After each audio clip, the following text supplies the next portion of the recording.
Land Rover Defender rear door loom. We've just done one of these, haven't we? Got deja vu, Kate. We have. We have. Right, what are we doing? So, this is a power takeoff loom. So, if you want power in the rear of your car, you've got a power outlet down under here. We got the compressor hiding it, but there's a little cigarette lightery thing there. And that only comes on with ignition. And it does come on when you open the doors for a few minutes and then goes off again. But if you want to put a dash cam on your rear window, we've got one here, and we had to route the cable all through this. This was fun, trying to get a cable through that all the way to the front. So if you wanted a rear dash cam, because all the action happens behind you apparently, this might help you. But we'll go through it all in a bit more detail. But basically, you've got to remove this. We've done the video for removing this. I'll put it up there, remind me if I forget. We got Zach doing that when his tutor was coming, and he only had 3 minutes before his tutor was coming. Right then. Right, and that will expose all this joy and wonder here. This is that we like these, don't we? The actuators. The actuator, but it is an actuator, and it isn't an actuator because it doesn't actually do this bundle of electronic wizardry here. Isn't actually. Oh, this is interesting. Isn't actually what unlocks and locks your door. This is what does the soft close.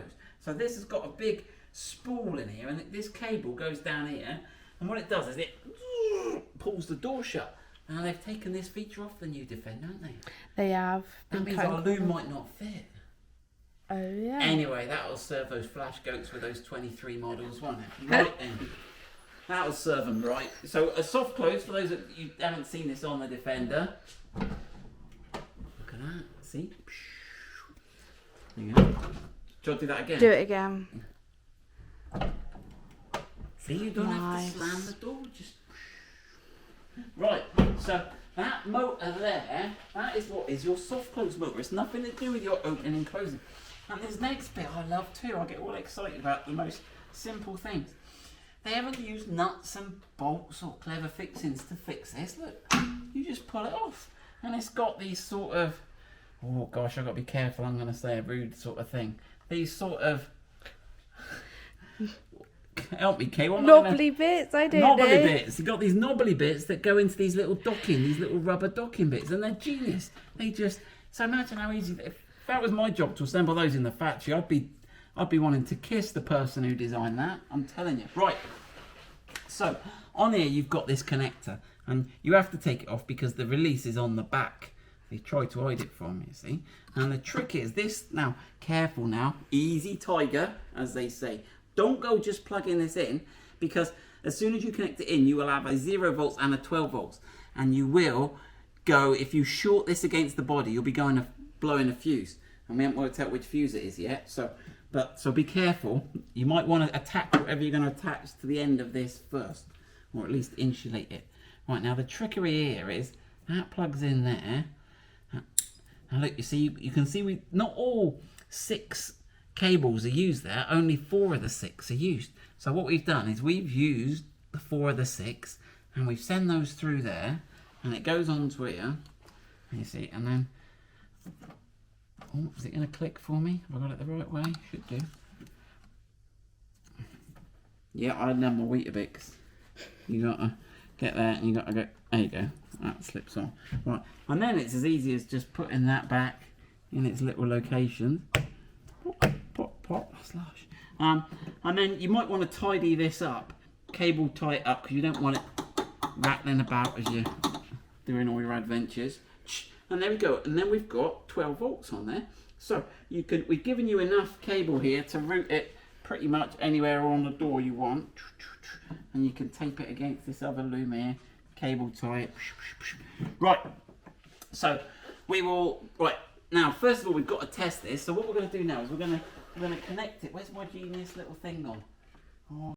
Right, this is my genius little USB power data logger. So if I put that in there, okay, and I'm going to plug that in the door there, and this will data log. I'll go for a drive, and then we'll lock the car, and this is going to data log, because sometimes you think you found a battery positive or an ignition live on this Defender, and then after sort of 12 minutes of being locked, it shuts it off, and then you're not quite what it thought it was. So this is going to data log. We'll do it for a few hours, and then we'll come back and join you. We'll have a look at the screen, and see what the graph of power looks like. Does it just when we're driving? Was it when we park? Does it stop half an hour after we've parked up? We'll have a look, and then we'll come back and do a finish install. Right, we're back from our drive. I've actually gone for lunch. So this has actually been sat here for 2 hours now. So this should be totally asleep. So, and it's been locked. The mirrors are folded in. Look, so we know he's been locked. Let's have a look. Right, so there we go. There's our where's our data logger here? Right, so this is so cool, the data logger. I can leave that there for the minute. I can just unplug that.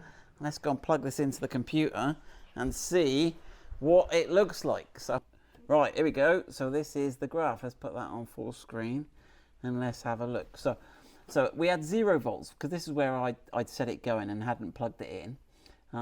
Then I plugged it into the car and it got up. So you can see the voltage changes. So you can see when the alternator starts, the battery voltage went up from sort of 12 to 14. I drove to Screwfix. I stopped at Screwfix. The voltage dropped to 12.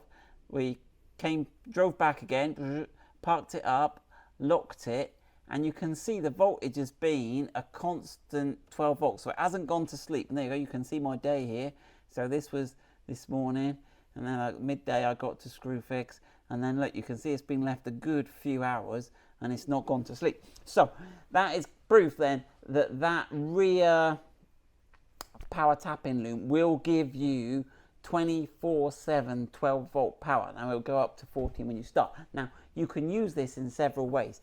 You could use it for a rear dash cam, but bear in mind it will run all the time. So make sure you use a hard wire kit with a dash cam so that if the battery voltage drops to like 11.8 volts, say you're parked up at the airport car parking for 2 weeks, you don't want it just to zap all your battery. So there are hard wire kits for dash cams that have a battery cut-off voltage.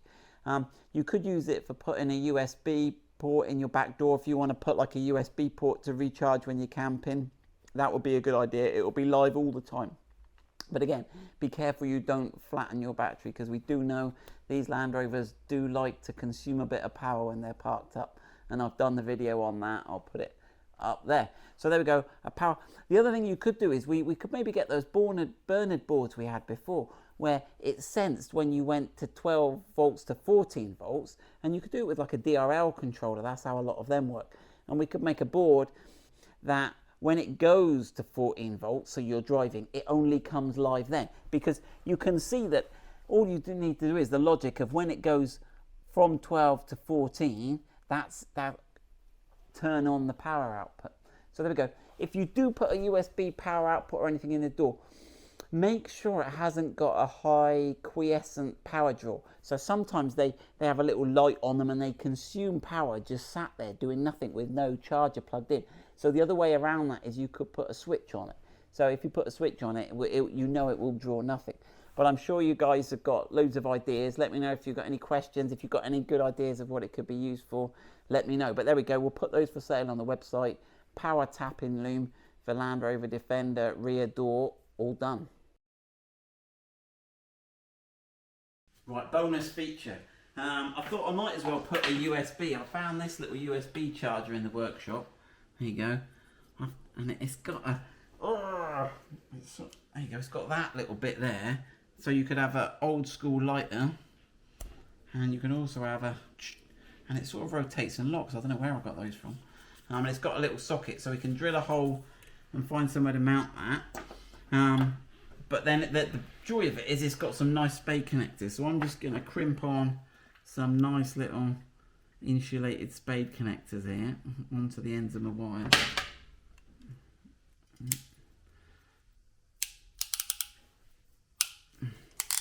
Well, these are cool, these ratchet crimpers. Better than just the manual one. Put it in that the blue crimps go in the blue hole. It's all colour coordinating. Very clever. Very clever, makes it nice and easy for me. Right, so there you go. So that's formed a nice little connection, and then we can put those, and it should have a plus and minus on there. I don't know if you get that on the camera. There you go. So we can get the red on the the plus. I'll have to check I've got the voltage the right way around. I'm pretty sure I have. There we go. And then when we put that in, right. So that's all ready to go in. Now, Kate and I were looking at this just a minute ago. Now, options. Oh, that's my step. I haven't worked that out yet. Right then. That's a work in progress, that one. Right.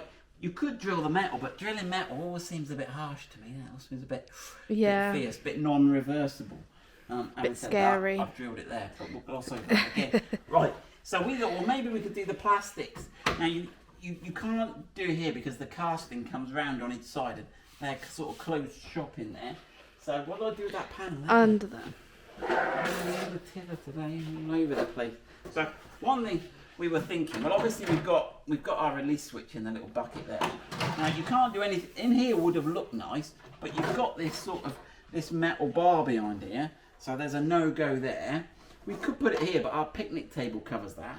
So Kate reckoned we'd probably as well getting it in here. Now we could either go from the front into there's quite a big area there, isn't there? Yeah. You've got that straight bit in line with that, and then you've got all the way to the top.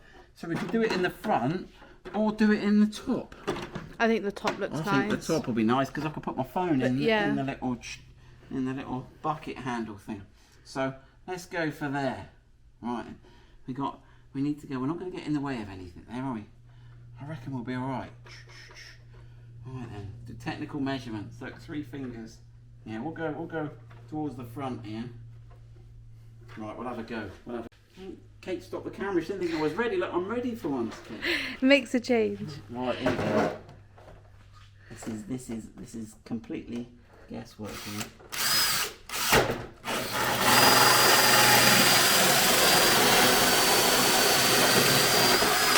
Right, let's hope there's enough clearance there, shall we? I'll put some dimensions up on there. If it works, we'll give you a little dimension, shall we? If it doesn't, you can all laugh at me. Right then. Don't forget you've got your I've got wire. my cable. Yeah, I'm just having a look at the fit first. Right, we've got those little push things. Looks like there's loads of room in there, doesn't there? Oh yeah, you got plenty. Right, what did I? Right, now you're gonna have to stop the camera. I've lost my USB support. Right, let's just have a quick trial test fit and see what it looks like. Get the file on that, tidy that up. That's right. Oh, that looks good. That looks pro, doesn't it? Yeah. Yeah. So right, we'll swap that lead now for the one with the crimps on it. We'll tidy that up, and we've now got one thing I haven't measured is the current draw of this. Let's do that quickly on the bench now, see how much power it draws. Right, so here we go. Let's just put it on this benchtop power supply. It's reading sort of 0 at the moment. And put this on here and see if it draws any current. So no, it's not drawing any current. So I'm happy to fit this in my car knowing that it's not gonna, but it's worth doing a check to check that or put a switch in, and I'll mention that at the end. I mentioned that before, actually. Yeah, right. Okay, so I'm going to put this in the car now. I'll just take that off, and I'll show you me plugging it in. Right, so before I put a dimension up, look, I got it really close to this support here. So you need to make sure you've got clearance for the nut there. So when I put the dimension up, I'll add a few millimeters to my dimension. So you don't. We've got away with it just. I've done that a few times in my life. Right.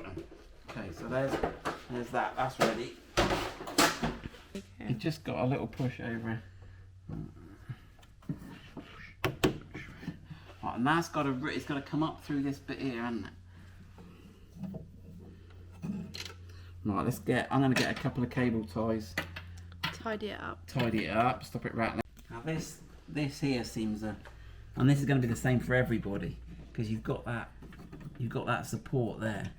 So if we get that, and it's that that's Roman driver that's the main bit that's going to rattle.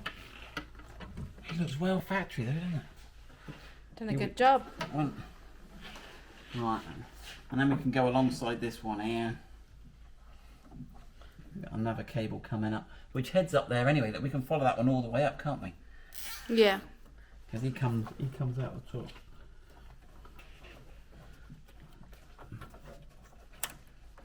Oh, it's hot today, isn't it, Kate?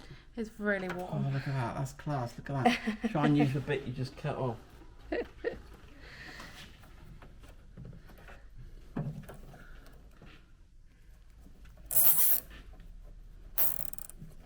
I'm going to come right alongside that other cable. We come, oh, look at that.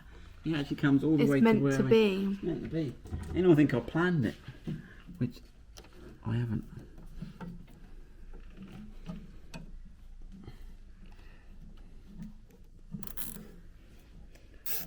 Yeah, and we'll get those Bernard boards on the website as well, because we haven't. We'll put those there, and that will detect. That's a board that automatically detects the voltage, and it's got a USB output on it. I'll put a picture of it on the screen now. Right, so we're ready to go now.